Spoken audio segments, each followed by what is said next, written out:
here on the Jared the Bossman show. We're about to be joined by the George Mason Patriots head coach in his fourth season of George Mason. They're currently 7-1 and 18 in play, won 11 in the last 14 games, including 5 in a row. We're joined by Coach Dave Paulson. Coach, how are things up there in Virginia, man? Things are great here, JR. Feeling very excited about the progress of our team. We're expecting a big snowstorm tomorrow, so we're gearing up for that. It's probably not quite as warm as you have in Atlanta, but we're doing great. I hear that, Coach. Now, Coach, I want to ask you, Coach, what's been in your mind the key factors to winning these 11 out of 14, 5 in a row, and overcoming two big losses of guys who scored double figures who are now out the injury? So, how do you say your team's come together, and how you've been coaching your guys up in practice to get them to overcome this adversity and play well as they have so far? Well, I would say this is my 25th year as a head coach. I've never had a group of guys who've practiced harder. They've just really bought in, really since early December.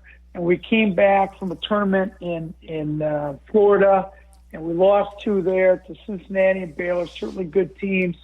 And we were sitting at 2-5, and our entire team, they just rededicated themselves to practicing really hard and hanging their hat on the defensive end of the floor.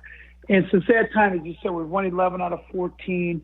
I think we've held 8 or 9 teams in a row under 70 points, really playing at a high level defensively. Part of it is we're trying to, become a little more nuanced in our defensive strategy and rotations. And it took a little time for that to kind of take hold, so our guys bought into it. They started to understand rotations and the dynamic, and they also stopped worrying about expectations. I think that was a big deal because early on we were expected to be very good, and we tried to score 12 points with one shot. We just had to learn to kind of take the game as it came and worry about one play at a time. I hear that, Coach. And getting kids to not read those press clippings, Coach, and read their press about themselves, hear all the good things about them, and sometimes it bleeds over into being complacent. And to get a team to refocus in and lock in and just buy into the team system, buy into what you're telling them in practice, buy into the gameplay discipline, I'll tell you, Coach, that's a hell of a thing to do, Coach, in this day and time with young kids, 18 to 22 there. Well, yeah, and I think with our guys, I don't think they were ever complacent. I think they worked really hard in the preseason. But it was the first time since I've been here, this is my 4th year, where we had some expectations. And we played some really tough teams early on. Penn, University of Vermont were a couple of home losses, which, are perennial NCAA tournament teams. We lost close games, but we were trying to play up expectations. And I think when you worry about the end result too much, then you end up screwing it up. You just got to worry about the process of playing this possession as well as you can. And sometimes you can do everything right and not get the result you want, but you just have to keep, doing the little things that help you have a chance to have success. And, Coach, like you said, that non-conference schedule you played was pretty tough there, and I feel like that's really helped you guys. You're playing quality opponents, quality coaches, quality schemes, quality players. It can only help you through the tough 18 as we go through February here and get into March for it when it really counts the biggest for you guys at the level that you guys play at. So I feel like that non-conference schedule really helps you guys out. Now I probably fear for you, Coach, next year, guys might not want to play you guys because you were so good this year. Well, yeah, it's a fine line in your non-conference schedule because you really want to challenge your team as much as you can, but you also want to, build up a resume and build some confidence. So we may have over-challenged ourselves in our non-conference schedule, and a couple breaks here or there. Instead of being 6 and 7, we would have been 9 and 4. But you are right, by playing that level of competition and by playing a diversity of styles, that has helped prepare us for the rigors of Atlantic 10 play.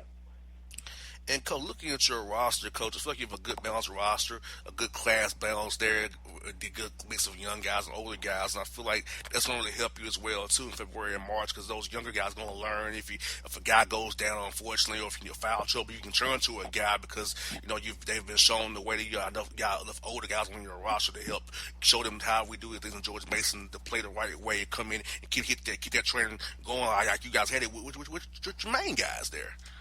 Yeah, it's been really great. In fact, when we lost Gonar Mar, who was a sophomore, our most versatile defender, double-figure scorer last year, we had a young man, Jordan Miller. He was going to redshirt for us.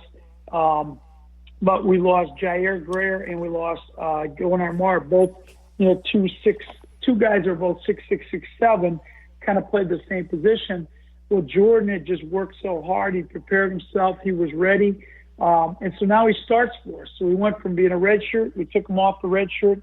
He played his first game at 14 points on the road at University of Rhode Island, and then he's been a starter for us. So, and I think he was ready, but I think he also learned from the older guys. And Coach, and this is something I'll talk to the coaches about too, and get your opinion on it. Being old and staying old in a great way consistently, especially at the mid-major level, now the non-power 5 level is really important because when you're an older team, you guys have been through those vigors, have been through those wars, and when you get in a trim situation when it's not too big for them, or you get into a situation where you got to play a high-major team, they're not scared of because they're older, they're developed, because being 21, 22, different being 18 and 19 years old, still developing. Yeah, it's huge, and so in our first 3 years, we were taking over a team and trying to rebuild a culture and trying to get the roster stabilized. And it took us until this year in our 4th year, as you said, where we have a mix. Right now, we're only having one senior who plays, Otis Livingston, because Jair Greer is out with an injury. But then we got 3 juniors, 2 of them start, one's our 6th man. We start a freshman, we start a sophomore. We bring 2 or 3 other sophomores off the bench a lot. We play 3 freshmen now. So, we do. We would be playing 4 sophomores, but one's hurt. So we're playing 3 freshmen, 3 sophomores, 3 juniors, and 1 senior. And that's a good blend of experience and youth. You got that right, Coach. Now, Coach, I see that you play on NBCSN this Saturday at 6:30 p.m. against VCU. VCU is a team that's always in talks for those tournaments, always getting that run of a great mid-major team. So your guys get really jacked up to play a team like VCU and what Coach Rhodes is doing up there as well. And as we prepare to watch this game on TV on Saturday, what should we look for from your team? What should we look for in this matchup when you play those guys up there at VCU? Well, it's going to be a great game, and it's going to be a great atmosphere, and Coach Rhodes is a phenomenal coach, and interestingly enough, we first met each other when we were both Division III head coaches, when he was at Randolph-Macon and I was at Williams College, and so both of us are guys who kind of came up and did a lot of different things as Division III head coaches. He's putting his stamp on the program. They're going to play exceptional defensively. I think we're 2 of the better defensive teams in the league. And so I think that's what you'll see. I don't think you'll see a lot of easy baskets for either team. At least I hope you don't see any easy baskets for them. And it'll be 2 teams that are pretty, evenly matched. And a lot of it will come down to, who can do a better job, knocking down free throws, taking care of the basketball, and just coming up with a timely defensive stop. Now, Coach, for our fans here across the country, listening to the show out on our affiliate network here, could you speak to the quality of teams and coaches that's in the Atlantic 10 conference? Because I feel like it's a conference not really noticed like it should be. You guys from NBCSN, but a lot of people don't really pay attention to your conference. I feel like you got a lot of great coaches like Coach Grant at Dayton, Coach McCall at UMass. You have Davidson doing everything, Rhode Island as well. So you kind of speak to the quality of teams and coaches in the league for our listeners who may not be familiar with your league the way me or somebody else would be. Well, it is. It's a great league. And the interesting thing is, okay, so you've got a lot of diversity in coaching backgrounds. So you've got Bob McKillop at Davidson and Phil Martelli at St. Joe's, who will probably both end up in the Hall of Fame. So you have Hall of Fame coaches. But then you have some really good veteran coaches, like Keith Dambrot at Duquesne, and Mark Schmidt at St. Bonaventure, who, maybe are under the radar, but are phenomenal coaches. You've got some, great young up-and-coming coaches, like you said, Matt McCall, Anthony Grant. Like, you just have people who've been at all different levels. Every game we play, I look at them on film, and I'm like, wow, this is a really, really well-coached team. You've got really good players, who have a chip on their shoulder, who believe that they should be playing, in the ACC or conference like that. And quite frankly, by the time they're juniors, are capable of doing that. And then the interesting thing about our league, we're 14 teams in our league. There's a variety of styles. So you'll play, we play on Saturday at VCU, and we're going to see full court pressure defense, man-to-man defense, Nile defense, just really, really good defensive team. And then we'll turn around on Wednesday and we'll play at University of Richmond in the same town. And Chris Mooney's team, they'll play their matchup defense that has given teams fits for years. So just in the same city, in the same league, you're going to play two teams that couldn't be more dissimilar in their approach to the game. I think it's good, Coach. You have like a 4-day prep and a 2-day prep for both of them to get ready. Because, man, the contrast in those styles and go from matchup zones to attacking, denial, defense. I can only imagine trying to scout that and get that done and practice those days in between these games. Thank God it's not a Wednesday, Friday, Saturday or something like that where you just got to be so close to playing both of these things back to back like that. Yeah. By this point, and that is, as you said earlier, that is the benefit of having played a really good non-conference schedule. We've played against some full court pressure defense. We've played against some matchup zones. We've played against different styles. Neither one exactly like how Richmond and VCU will play, but that will help us. And that's where you got to have veteran leadership. And fortunately, we've got a really good point guard in Otis Livingston, a senior for us, and that makes things a little bit easier. Coach, got an easy one for you to go out there with, Coach. Easy question for you. I told you off there, Coach, Super Bowl here in Atlanta, so I want to get your prediction, Coach. It's going to be the Rams or the Patriots leaving Atlanta on Sunday night with that trophy. That's a good one. You know what? I'm gonna go with the Patriots. I'm gonna go with Bill Belichick.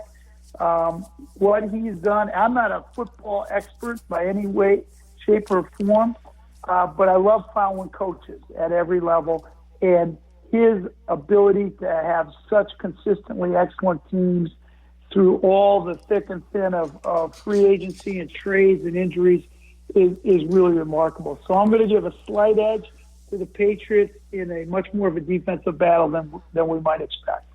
I hear that, Coach. Hey, Coach, I'm glad the Saints didn't come. I'm happy about that because, the Saints are our rivals, the Falcons. So half of the Saints didn't come here, Coach. Well, there's a lot of people in New Orleans that are pretty upset with those officials, but I've never once gotten mad at referees, so I can't share that sentiment. And if you believe that, Chair, I've got some swampland to say. I know, Coach, because I know if it was a blind charge call, you're going to be that referee's there. Come on, man. Right. He was there. That's right. Coach Paul, so we're going to head on the show, Coach. We'll be trending for you guys at George Mason on Saturday on NBCS. Seeing me and my listeners here, Coach. Good to talk to you. Hope to talk to you again in March down the road, Coach. It's been great having the show. I love what you're doing with your team, Coach. Great. Best luck to you down the road, man. All right, you take care. All right, folks. It's Dave Paulson on the Bossman Show, people.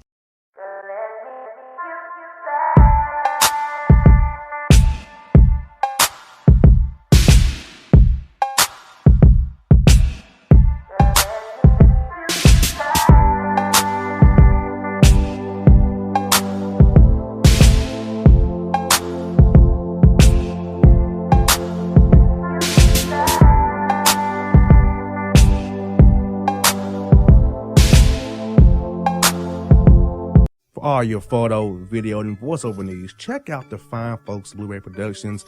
They will take good care of you. If you don't believe me, you can see for yourself. Check out their work at blueberryproductions.tv, the Facebook page, Blueberry Productions, also a Vimeo page, a YouTube page, and it's Blueberry, BLUBERRY, Prod on Twitter. Check them out today.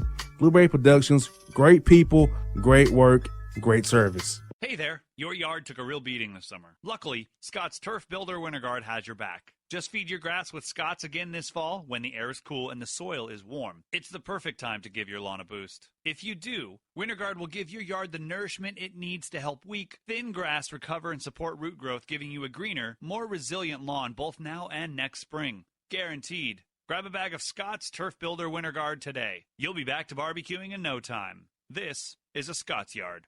Hey parents, we all try to be extra careful with our children in the car, but then we get an important call or text. Remember, our children are watching. Make every drive a good example. Be in the zone. Turn off your phone. Visit childrenshospital.vanderbilt.org/BITZ to learn more about our teen driver safety program. Brought to you by Monroe Carroll Jr. Children's Hospital at Vanderbilt, the Ford Motor Company Fund, and the Allstate Foundation.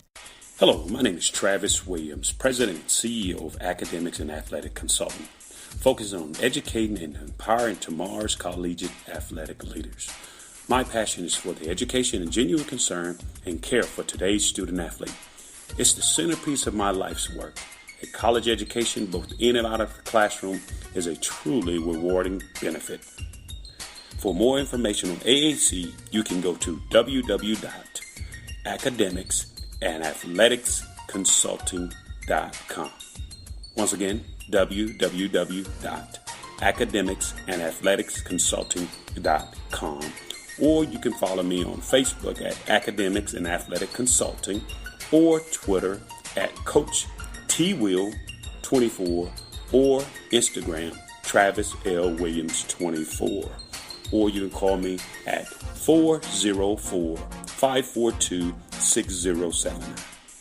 Once again, AAC is very proud to partner with J.R. McHenry of the Bossman Radio Show, covering sports and entertainment across the country.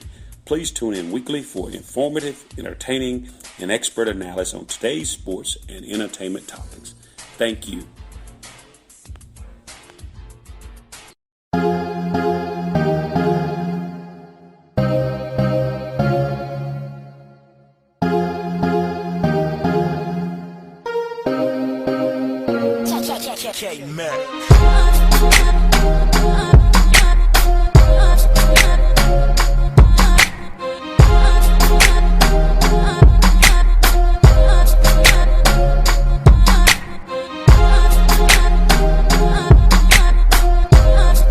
Back here enjoy the Bossman Show. We're joined by Coach Andy Toole on the Bossman Show. The Robert Morris Colonials up there doing everything in the NEC conference. Coach, man, how's life treating you, man? So far, so good, man. When you won a couple in a row, and you got a couple days to prepare for your next one, that preparation becomes a little bit easier. Your team's a little bit more excited to come to the gym. So things are all good here in Pittsburgh. I hear that, Coach. Hey, you're 7-1, Coach, in NEC play there, 4-game winning streak. So what's been that key factors for you, Coach, in your mind for this winning streak you guys are on and playing so well in conference so far? It's been the defense. We really defended. We really made it for our opponents to score. I think, during that 4-game winning streak, I think we're holding team below 60s right now, and everybody's coming in and giving that effort. We're playing about 9-10 guys, and everybody's coming in, flying around, contesting shots, moving the feet. Communicating and doing all the things it takes to make it really hard on your opponent to score. And that's really been the thing that's allowed us to win these games here over these last 4. And, Coach, speaking of non-conference play, Coach, I feel like your non-conference skills really helped you guys build that callus to be good in conference play. Cause I feel like, playing that tough schedule you guys played, it gave you some challenges, gave you some different looks and some different schemes you may see down the road in conference play or down in March if you get that far and keep on winning games that way. So is that how you feel about your team, that the non-conference schedule, challenging as it was, gave your team that callus to be good as they are right now and to continue to get better as we go to February and March here? Yeah, boss man, you're absolutely right. I mean, I think when you look at, obviously playing USC, playing Purdue, playing Louisville, those are big time schools. But playing Missouri State, playing Canisius, playing Siena, playing Rider, playing guys that if you make a mistake, they're going to take advantage of it. If you have a little chink in your armor, they're going to be able to exploit it. And I think that helped us learn. Sometimes it's hard when you're going through that non-conference schedule, and you're giving tons of effort, and you're not having all the success that you want. We were mildly successful in the non-conference. There were a couple games that I think we gave away, but I certainly think that because of those games, we learned some lessons that have definitely helped us now that we got into conference play. You got that right, Coach. And looking at your roster, Coach, I feel like you have a real experienced, balanced roster, Coach. And I think that'll help you out immensely because you are playing 9 chain guys. Guys are getting reps. Guys are getting live game action. Nothing beats a game action. You can put your time in practice, but getting on that game court is really good for guys, too. So I feel like that you have a great roster, a great balance on each end of it. And do you feel like that same way about your roster that, hey, knowing what I have playing 9 chain guys, if we get in foul trouble, I can turn the guy on the bench and still not miss one beat, keep this training rolling like we had it going. Yeah, for sure. I mean, I think, even our guys that are sophomores, some of our guys on the young side, they got a ton of experience last year. They played a lot all year. A couple of those guys, Charles Bain, John Williams, they were starters as freshmen. So they got a real taste of what this is all about. And now as sophomores, they do understand that they are more experienced. We can take, if a guy's not having his best game, someone else can step up. In conference play right now, we have 4 guys averaging in double figures. And so, if someone's not making shots or someone gets in foul trouble, we have somebody that can come in and kind of pick up the slack. And I think, it's some of the teams in our league might not have as much depth. They might have some guys that might be more talented at one position or another, but they might not have as much depth. And so, it's certainly shown in a couple of our games, especially when you're playing a Thursday and a Saturday. You got a one-day prep, in a 48-hour turnaround where, you got guys playing 24, 25, 28 minutes, where maybe your opponent had guys playing on Thursday night 33, 34, 35 minutes, and now coming down the stretch of that Saturday night game, they might be a little bit worn down and not as fresh as your guys were because of the depth. And, Coach, speaking at the mid-major level, I think something that I learned from covering the mid-major teams as I do, that when you want to get that right balance, but you want to get old and stay old a little bit, because when the older you guys are, when you get in a tournament situation, your guys 20, 22, 23 years old aren't all shocked like an 18, 19-year-old guy for these high major guys who have these young guys who are talented, but that older team can wear on them a little bit stronger, more developed, and knowing your system the way you get there will know the system, they can execute in key moments and win those games in March and February there. Yeah, there's no doubt. I mean, there's the physical aspect of it. There's also the mental aspect of it. Like sometimes you get, some of the young kids and they get a little emotional. You know what I mean? They get a little bit awestruck by, a conference tournament type game where, there's a lot of pressure on that game. There's, a crazy atmosphere. There's, a lot of things that play into it. And when you have guys that are a little bit older, you have some juniors, you have some seniors, you have some guys that can kind of be calming influences. It allows you to kind of play your game because they've been, in those kind of environments. They've played under that kind of pressure before, and they know how to respond and they know how to prepare. And so, it's definitely some of our better teams have been older teams. This team we have right now has, a good amount of experience. And then even the new guys that we have, are pretty mature in the way that they work. And I think that that's, allowed all of us to kind of come together and understand, how you have to prepare game in, game out. If you want or lost the last month, you got to go and prepare. Make sure you're taking care of your business each and every day on the court. Now, Coach, looking at your team stats, Coach, I'm a big stat guy. I see you got 7 guys averaging 5 or more a game, 3 guys in double figures. You got balance rebounding, 7 guys over 2 per game. So, Coach, this season, did you prioritize your team sharing the basketball, attacking the glass? Is 2 elements that you want your team to be dominant in? Because it seems like, based on your stats, that's what you guys are doing every night out here. Yeah, we don't have a guy that – I'm not saying we don't have a guy that can go get 20, but we don't have a guy that goes get 20 every night, right? And so – it's like, can we find the best shot for our team every possession down? And I think when more people are touching it, more people are scoring, they're energized. And then obviously, we talk about being able to rebound the basketball on both sides, defensively and offensively, as maybe the thing that can separate winning and losing. If you're not giving your opponent an opportunity to get second chances, and then you're going and getting more and more possessions and more opportunities to score, that can be the factor in deciding the game. And so our guys have really responded to that.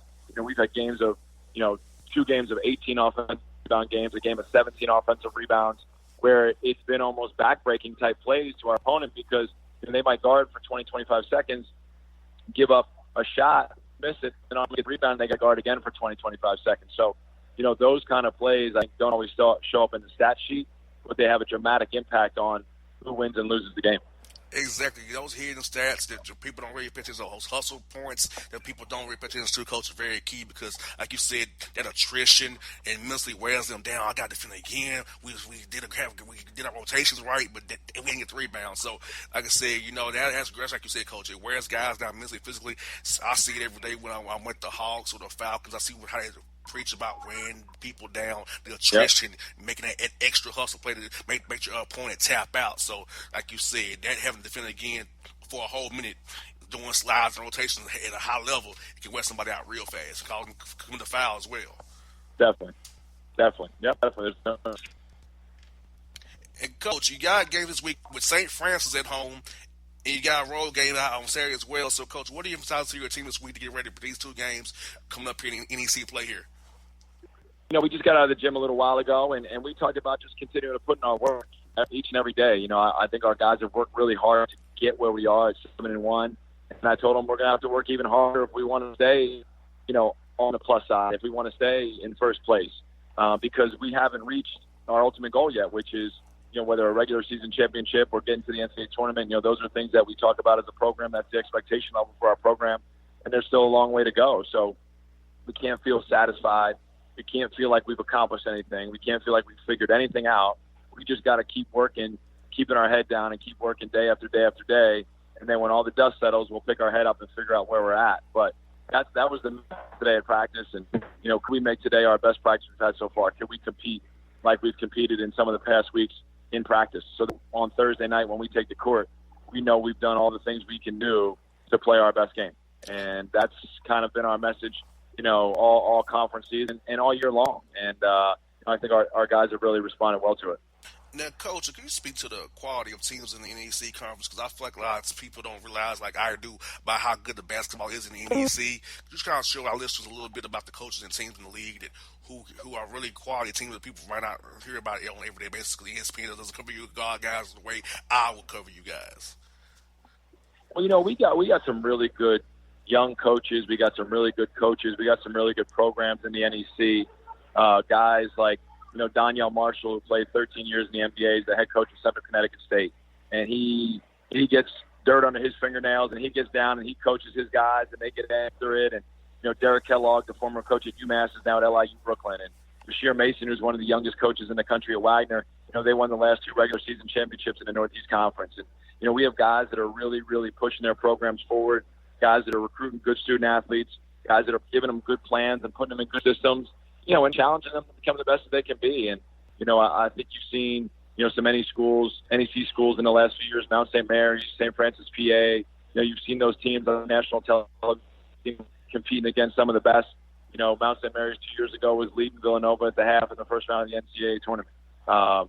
Those are some of the things that I think people don't always, equate with Northeast Conference basketball. But, it's a really underrated league. We have some really good players in our league, some really good young players in our league that if they can continue to work and develop and grow and stay together and stay in their programs, I think in the next couple of years you'll really start to recognize those programs, and more general fans will start to recognize those programs. But every night as coaches when we take the floor, we're going to be facing a quality coach team. We're going to be facing a team that's going to compete, and that has talent. And that sometimes keeps you up at night as a coach, but it also makes it a lot of fun to go out and compete against those kind of schools and those kind of programs. That's what I got for you, Coach. I told you off there in Atlanta, Super Bowl week is here in the ATL. So, Coach, who do you got this week? Rams or Pats, Coach? I got the Pats, man. I'm a Giant fan my whole life, but I know something about the Pats this year. They look like they're playing that underdog role, and Brady's trying to get them get everybody to believe that nobody respects them, and I think they're on a mission. I hear that, Coach. Hey, I'm just glad the Saints ain't here, Coach. I didn't care who came on to want the Saints. I didn't care. You just happy you got a downtown hotel room. That's all you care about. You got that right, Coach. you know the bigger picture here. No doubt. No doubt. Hey, Coach, it's been great to talk to you, man. We'll talk to you down the road, Coach. Have a great week this week. Hope you guys win those 2 games. We'll talk to you again real soon, Coach. Thanks, man. I appreciate it.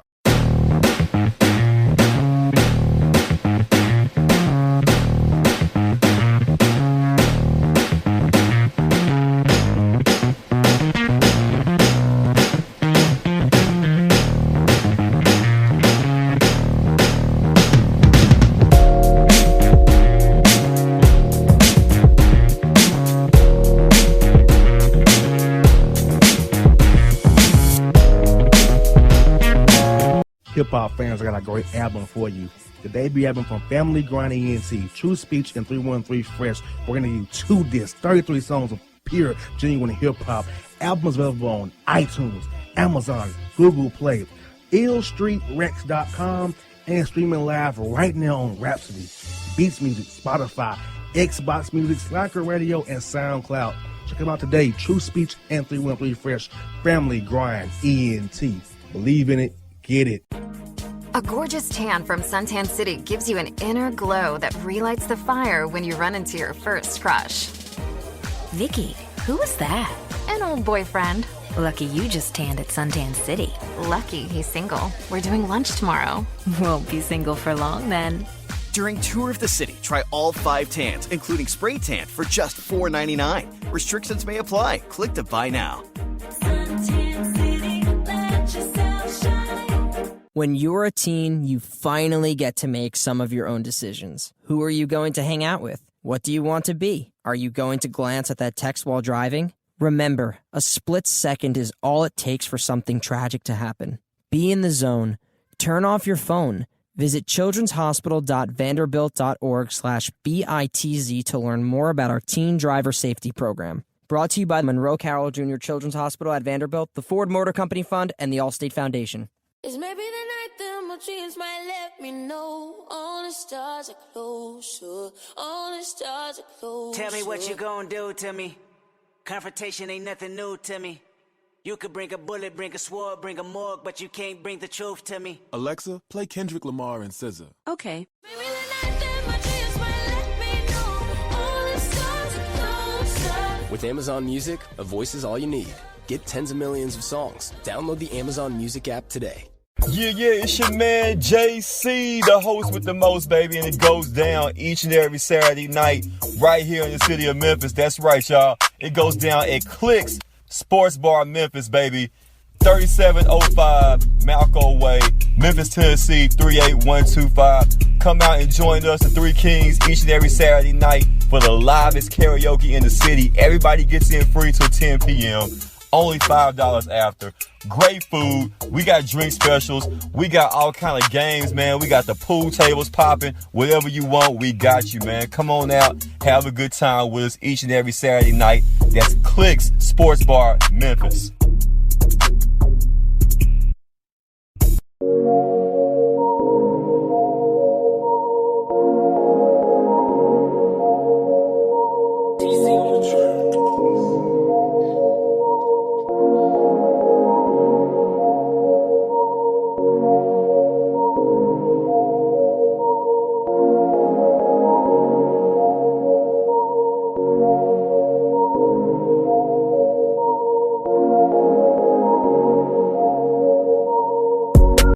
Back in the Gerald the Bossman show, joined by Robert Jones, the Norfolk State Spartans, leading the MEAC right now, doing big things up there in Norfolk, Virginia. Coach Jones, how are things with you, man?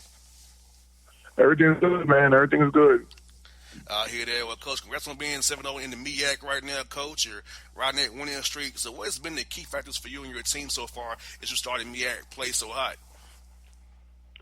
Well, I think the kids got a pretty good focus. I think that they've been paying attention to the scouting reports, and they've been coming in with a focused mind. And then, they've been pretty confident this week too. So, these kids, whether they're crazy or not, they believe they could go 10-0, and they're going with that challenge for themselves. That's a tough, daunting task to do.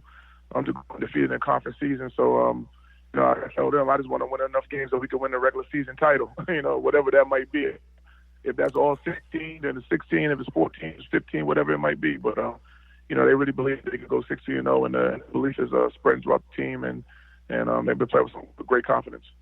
And, Coach, do you believe the non-conference skills really help you guys out? Because I feel like, playing those teams you guys play, at HBCUs, because you kind of play for some money games and go out and play tough for opponents, get that money for the school, raise money for the school. So do you feel like playing a quality opponents in different schemes and different kind of styles has really helped your guys, toughen them and harden them up for non-conference, for the conference play you have in the MEAC right now, 7-0, and hopefully spur them on to win every game? It means you guys can.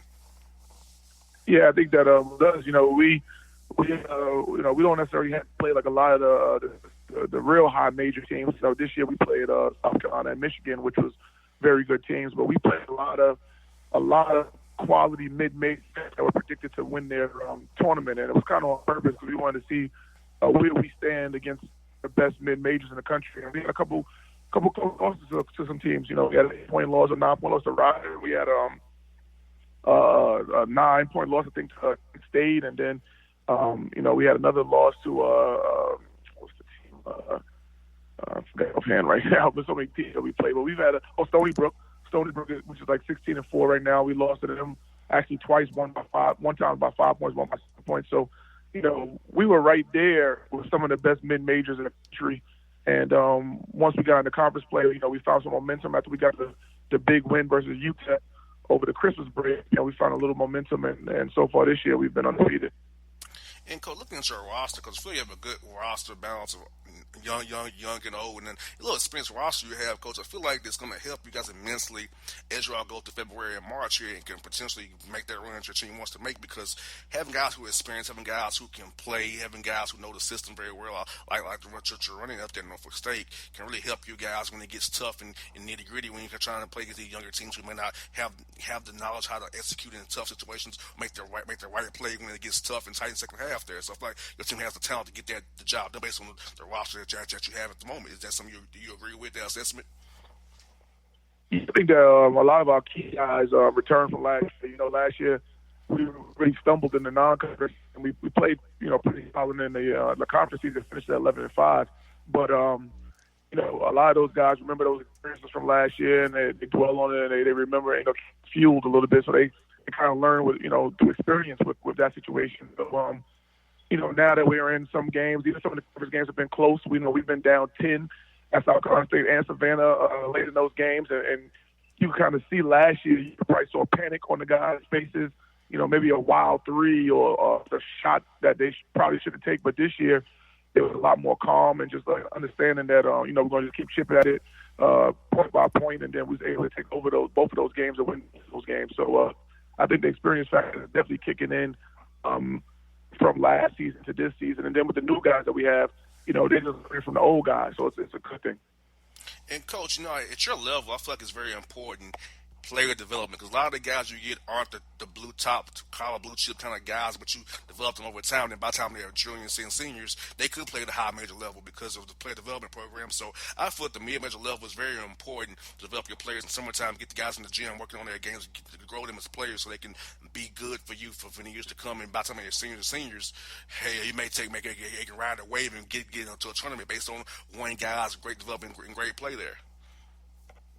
Yeah, we take pride in our player development. Like we say, everybody can be an NBA player, but we want you to max out at whatever you're going to max out at, or whatever you can max out at. Some guys can max out at 20 points a game. Some guys can max out at rebounds a game. Some guys can max out at 8 points a game.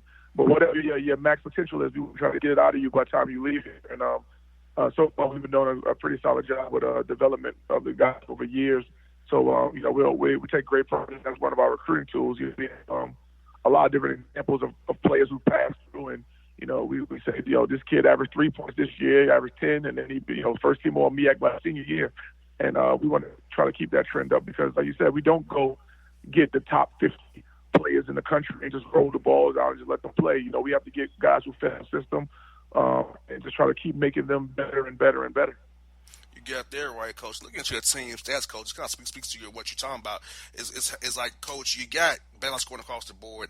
60 guys averaging more than 8 points a game. You got 2 guys in double figures along with balance rebounding. 9 guys pretty much 2 rebounds per game. So it's sharing the basketball and attacking the glass, 2 elements to shoot. Your staff really honed in on this year to make sure it's key factors for your team to go forward and win games this year.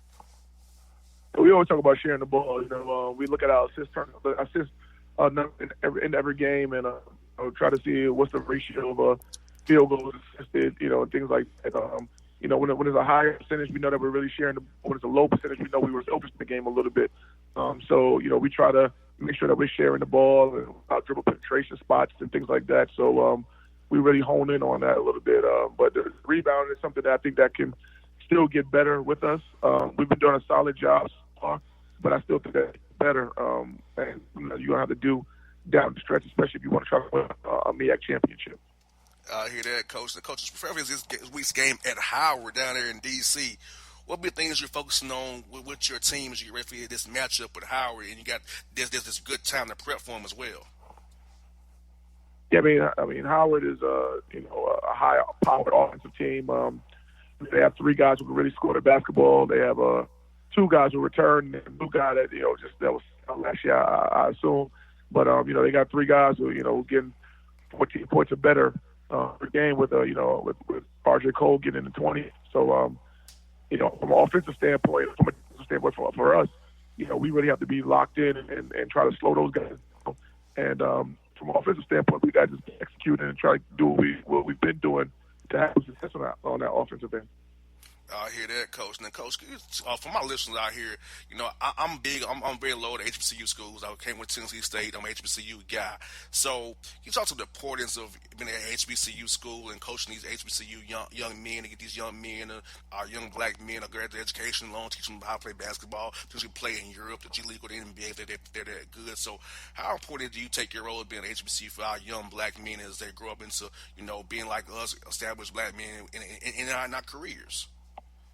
I take great pride and a sense of responsibility with that. Not just being a basketball coach, but being a leader of young African American men. And one of the biggest things I tell them and try to that's what recruiting them is that hopefully if you give us your child as a boy, we'll send them back to you as a man. We take great pride in that because most of these kids are not going to make the NBA. Now a lot of them do end up making a little bit of money, playing overseas for a couple of years. So there will be a lot of pros in a sense, but there won't be a lot of NBA pros when, you're making millions of dollars and you can set your family up for life with one contract, that's the case really there. There's a bunch of Kyle O'Quinns and things like that come out of institutions. So therefore we have to set these guys up to be valuable young black men in society. We try to do that through different life skill talks and just using the game of basketball because sports in life, really coincide in many different ways. So, we try to use examples of sports that will relate in real life. For example, I'm a real stickler about time, and I tell them all the time, that when the bus is leaving at 5 o'clock, the bus is leaving at 5 o'clock. It's not leaving at 5:01, 5:02, or things like that. And some people haven't got left, because we leave at exactly on time. But in the real world, you can't keep showing up to your job late and expect to not be fired. So, you better get used to being on time now. So when you get into the real world, it's going to be second nature to you to be on.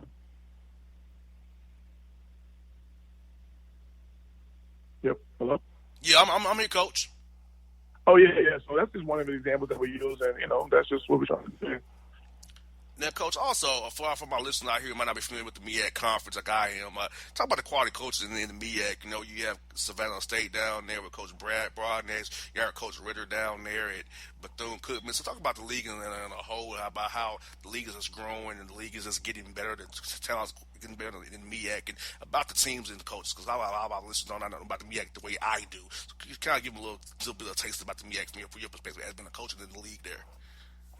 Well, I think the coaches are getting better, the players are getting better. I think the overall league is getting better. I think that, just things that the league do, itself is getting better. The MEAC tournament is getting better. It's been growing in Norfolk.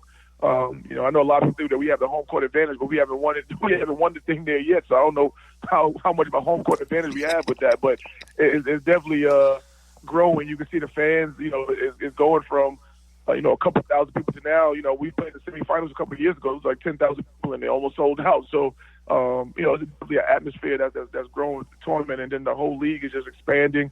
They got new media deals, and of course we still got the ESPN deal, and then a lot of teams in the league now have their own sneaker deals between whether it's Nike or Under Armour or Adidas. And when I first got here, everyone had Russell, and sometimes people were clowning you about having Russell and things like that. But now everyone's legit, shoe apparel company, so attached to it. So it's been doing tremendous strides since I've been in the league, and hopefully the league can keep moving forward.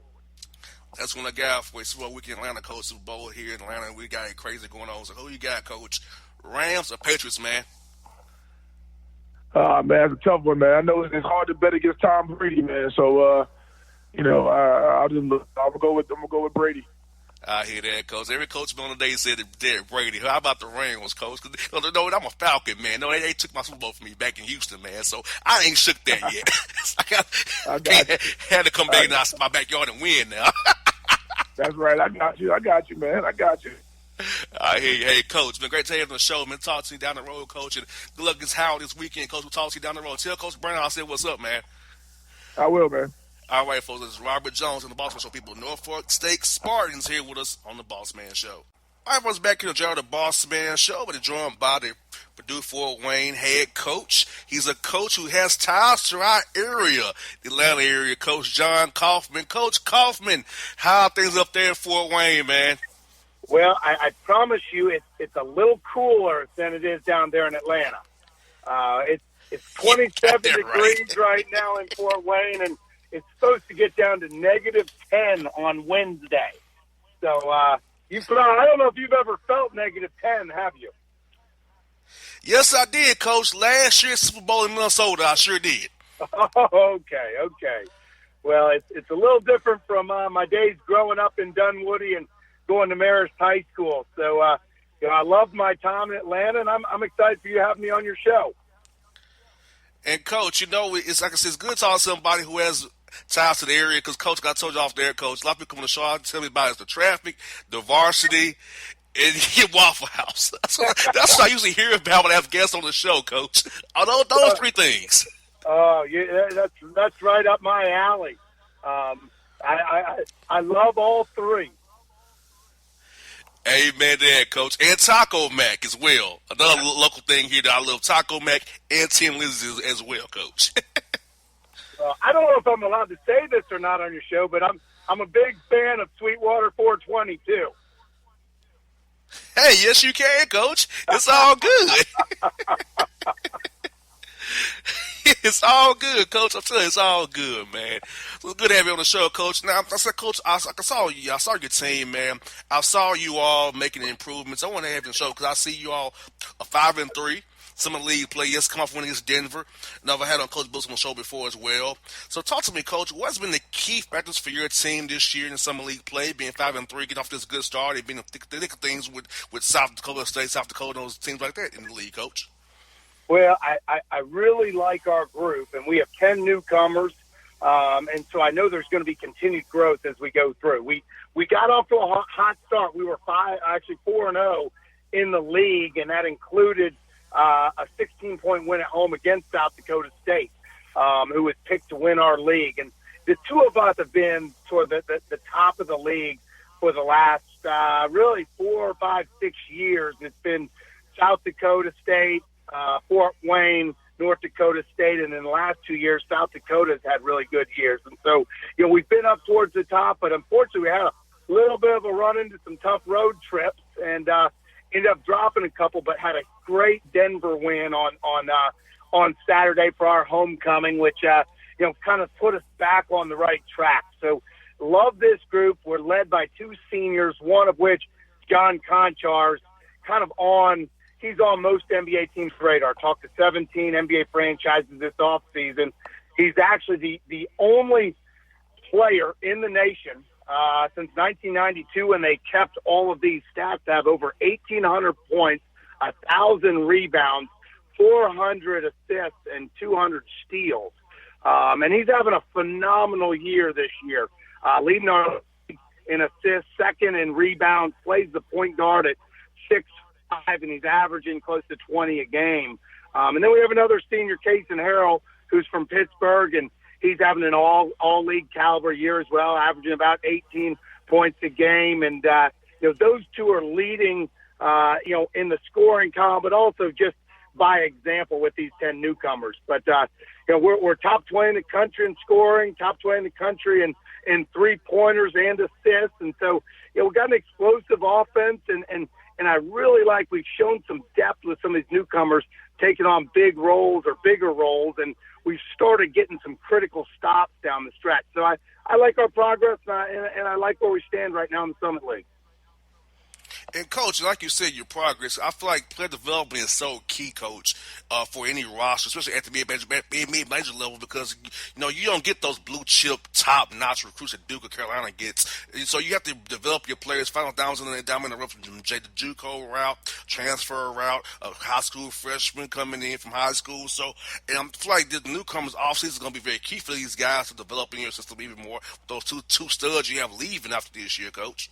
No doubt. And both of them, ironically, these two guys we were their only Division I offers. John Conchar, wow. We recruited him out of Chicago, and he was the leading scorer in the state of Illinois, but he was 6'4", 162 pounds. We redshirted him, added 45 pounds of muscle, and added more over his career, and now he's a fifth-year senior who weighs 215 pounds. Casey Harrell, our senior two-guard, he didn't play at all on a team that won our league and then comes back his sophomore year, after just working his tail off and is 7th in the nation in 3-point shooting. And, these are two young men. We beat Indiana in back-to-back years. 2 years ago, they were ranked number 3 in the country. Last year, we went down to Bloomington and beat them by 20 on the road. And, they're two guys that literally were under the radar, but they've gone to work, and they can really play. And you're exactly right. And I feel like we stole one out of Atlanta last year. Jared Godfrey from Sandy Creek is a freshman for us this year, and started a handful of games, but plays a significant role right now coming off the bench. And I think he's going to be an absolutely tremendous player over his 4-year career with us. Yes, indeed. Like I said, Coach, there's a lot of talent here in Atlanta. That's why the Peace Jam is so big, and these other terms we have out there in Lake Point. All these guys come to see these guys play here because the talent pool is very large, because Georgia can't get everybody, so Tech doesn't get everybody. So you got a lot of players here who get overlooked by Kennesaw maybe, or Mercer maybe, or GS, Georgia State maybe. They can all come out, all leave here and play somewhere like Fort Wayne and develop and be good for 4 years, get a nice degree, and maybe play pro somewhere, not in NBA, but over in Europe somewhere or in Asia. Right. Well,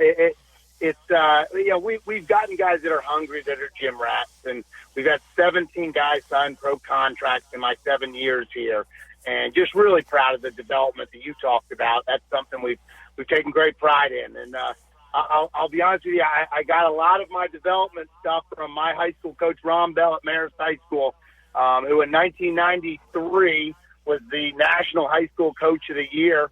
And, a great example of player development. I played with Matt Harpring in high school. That's my last claim to fame in playing, is that I was a senior, Matt was a sophomore, and Matt was the third-string point guard that year. Obviously, he developed a lot better over the next couple of years than I did, playing in the NBA for over a dozen years. But, it's really cool watching these young guys just spend time in the gym and dream and work and just evolve. And then those guys that get on to play at the next level, that's pretty cool. Exactly, Coach. And I feel like a lot of young men who I go talk to different colleges around the area, I try to tell them, hey, every day you have to keep working at your craft to get better, because there's somebody always be better than you. You have to chase the next guy. Always be hungry for the next best thing. Don't get complacent. Don't settle for what you are now. Try to be better the next day. Live every day as a new day to become a better person, a better player, or better whatever you do. Use each day you have to become better and learn something different to make yourself a well-rounded individual going forward in life. It sounds like you've been hanging out in my locker room. I like it. I may have, Coach. You never know. I'm not going to be anywhere. Well, thank you so much for having me on. I appreciate it. And I got to get down there. I need to get down there actually as soon as possible. I got to get out of this cold weather for a little bit. Now, Coach, when you come to recruit here, well, I know you will come, let me have you come here to Northside Drive, where I'm at right next to our studio in Midtown Atlanta here, and come in studio with us, turn on the live stream, have the fans of Fort Wayne see you in studio with me and my staff, and we have a great time and just, talk Fort Wayne basketball. Let's talk life and just talk ball, man, because I love doing those things, Coach. I would love to, and I know with your Orlando ties, we've had 7 first-team all-league guys from the state of Florida. Got 3 on our roster right now. We definitely can talk a lot about Southern hoops. We've done very, very well in Fort Wayne with some Southern guys. Now, Coach, let me ask you this, Coach. Now, for a guy from Florida like myself or Atlanta, how do you sell a guy on the code? Because I know for me, it was hard to go to Tennessee State because I was used to being in Florida. But I realized I wasn't going to play at UCF football-wise. I wasn't going to get on the field before my junior year, and I wanted to play. So I went down a level to FCS, Tennessee State, and got to play right away in Nashville. Now, it gets cold there, but not cold as it gets in Fort Wayne. So how do you sell a guy on the cold from Florida like myself? Well, the difference between the route you went and what I'm trying to get players to do is that, we play basketball, which is all indoors. And so you're not having to face that sort of issue of cold weather playing. Also the Summit League last year was ranked as high as the 12th best league in the country. And so you're getting mid-major plus basketball where, You go into, the state of Florida and even into Georgia where you have the Atlantic Sun. It's, kind of a little bit of a notch above from top to bottom in the league, and or at least some of the perception or the RPI and the rankings. And so, you get to sell that next level of basketball between, the Horizon, the Summit, and the MAC is some of the best mid-major basketball, in the country. The other part is I don't know if you've ever been to Indiana, but we're a little bit basketball crazy up here. We got very much so. 9 of the largest high school gyms in the country are in Indiana. I got 2 assistant coaches that played at Muncie Central, all right, which is that's the school that was in the championship against Milan in the Hoosiers movie, and it was the big school. They seat 7,000 seats in their high school gym, and that's the 16th largest in the country. I recruited a young man from Newcastle High School last year, which is where Steve Alford played, and they have over 10,000 seats in their high school gym, and they pack it. I got to call ahead to make sure I get a reserved seat when I go watch a high school game in the state of Indiana, because they'll sell out 4,000 to 8,000 seats. So there's just great enthusiasm, and our guys, they're on the nightly news here. We'll have 2 to 3 TV cameras in our practice gym every day when we get into league play. We're on TV every game. There's a great bond. When we played Indiana at home 2 years ago, the year they were ranked number 3, we sold the game out in 45 minutes, and that's 12,000 seats. And we played in the old Detroit Pistons. I don't know if you knew this or not, but Fort Wayne is the home of one of the original NBA cities. The Detroit Pistons started in Fort Wayne. And so we just got a great tradition here, and people are basketball junkies. And so, we really sell the basketball part of it to our recruits and the guys in the South. And the other thing is, for those Florida guys we got, the nice thing is they got that Allegiant Air for $60 a direction, trying to get the snowbirds down there to Florida. And we just use it in reverse direction to get mom and dad up to watch them play. Yeah, Coach, I was in Indianapolis on New Year's Eve with the Atlanta Hawks. So I was just there. Because I don't know if Derek told you or not, I also work with the Hawks on their broadcast, on the radio side. So I'm with the Hawks and Falcons always. So Indiana Pacer fans are always wild. The field house is always going crazy up there. So I enjoy it. It's one of my favorite trips of the year, going into Indiana to see how the fans in Indiana always cheer on their Pacers no matter what. I'm a diehard Hawks, Falcons, Braves fan, and it was really cool. I was blessed during my time at Marist that Mike Fratello's kids were in high school with me. Bobby Kremen's kids were in high school with me. A number of the coaches for the Falcons, their kids were in high school with me. And actually, this is a big week for my high school, showcasing in Atlanta. Sean McVay, a Marist grad, is bringing his Rams down to Atlanta. It's going to be a pretty cool weekend.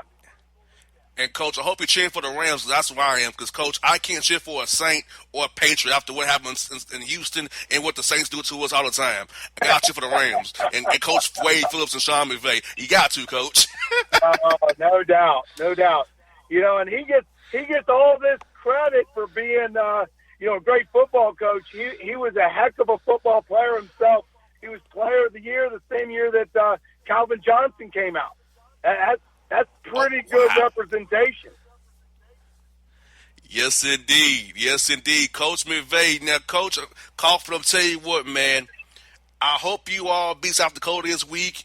And Oral Roberts. I love your energy, Coach. I love that like I said, we're on the same language, the same plane. We are Georgia guys, man. This is exciting, man. So I look forward to having you on the show again, Coach. You've been a great guest. Hope to get you in studio here in Midtown Atlanta when you come to town. So, Coach, when you come to town, look me up. I'm going to text you after the show here so you can have information. Hopefully we can link up here real soon, Coach. Sounds good. Thanks for having me on today. Thanks, Coach Coughlin. You have a great day. Talk to you real soon, man. All right. Thanks. Take care.